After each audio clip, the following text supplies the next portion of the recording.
Hi everyone, this is Teacher ID.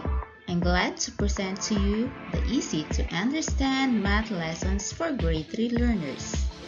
Are you ready to learn? Let's start!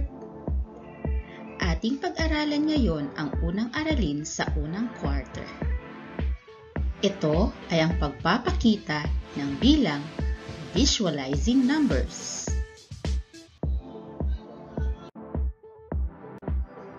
Ang mga sumusunod na larawan ang ating gagamitin upang ipakita ang mga katumbas na bilang. Ang unang larawan ay tinatawag na block. Ito naman ay tinatawag na flat.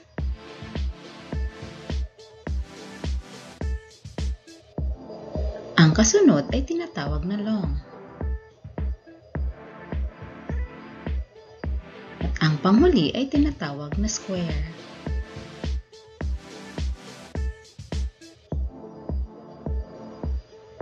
Ang isang block ay mayroong 1,000 o 1,000 squares.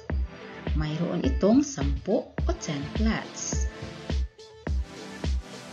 Ang isang flat naman ay mayroong 10 o 10 longs.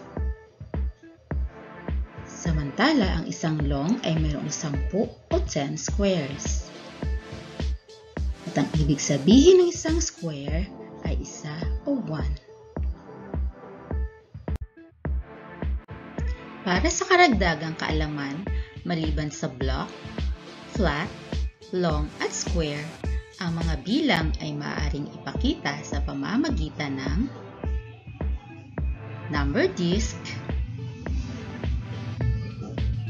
straw, o iba pang manipulatives, depende kung ano ang nais o mas madali para sa inyong gamitin.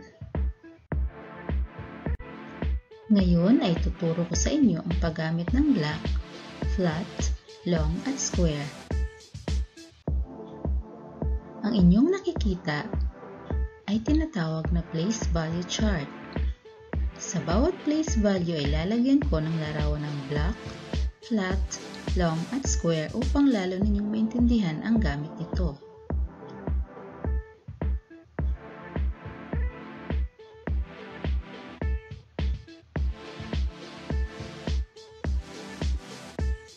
Nakikita ninyo na mayroon itong isang block, 2 flats, 1 long at 3 squares. Ano ang mabubuo mong bilang mula sa ibinigay kong larawan? Tama! Nakabuo tayo ng bilang na 1,213 o 1,213.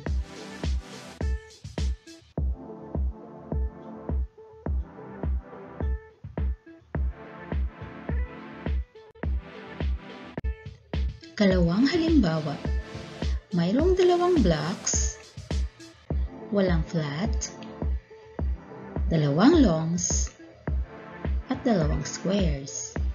Anong bilang ang mabubuo natin? Magaling! Nakabuo tayo ng 2,022 o 2,022. Sa ikatlong halimbawa, kayo naman ang magbibigay kung ilang blocks, flats, longs at squares ang gagamitin batay sa nakasaad na bilang na inyong nakikita sa ilalim ng place value chart. Ang bilang na inyong nakikita ay 3,627 o 3,627. Ilang blocks, flats, longs at squares ang ilalagay natin. Magaling! Maglalagay tayo ng 3 blocks sa ilalim ng thousands place, 6 na flats sa hundreds place, 2 longs sa tens place, at 7 squares sa ones place. Para sa huling pagsasanay, paano naman kung wala na tayong place value chart na makikita? Kaya pa rin bang ipakita ang bilang? Subukan natin. Mayroon tayong 6 na blocks. 3 flats, 4 na longs, at 8 squares.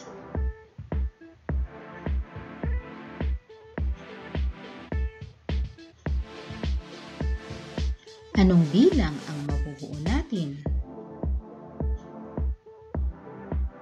Mahusay! Nakabuo tayo ng 6,348 o 6,348.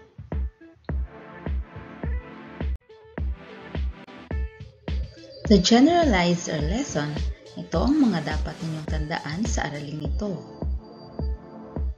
Sa pagpapakita ng bilang, maaaring gumamit ng blocks, flats, longs at squares. Block ang ginagamit kung ang bilang ay nasa libuhan o thousands place. Flat ang ginagamit kung ang bilang ay nasa sandaanan o hundreds place. Long naman ang ginagamit kung ang bilang ay nasa sampuan o tens place. At square ang ginagamit kung ang bilang ay nasa isahan o ones place. That's all for today's lesson. Hope to see you on my next video. Bye! Thank you for watching. Please comment down below if this video helps you, and please don't forget to like, share, and subscribe. Happy learning!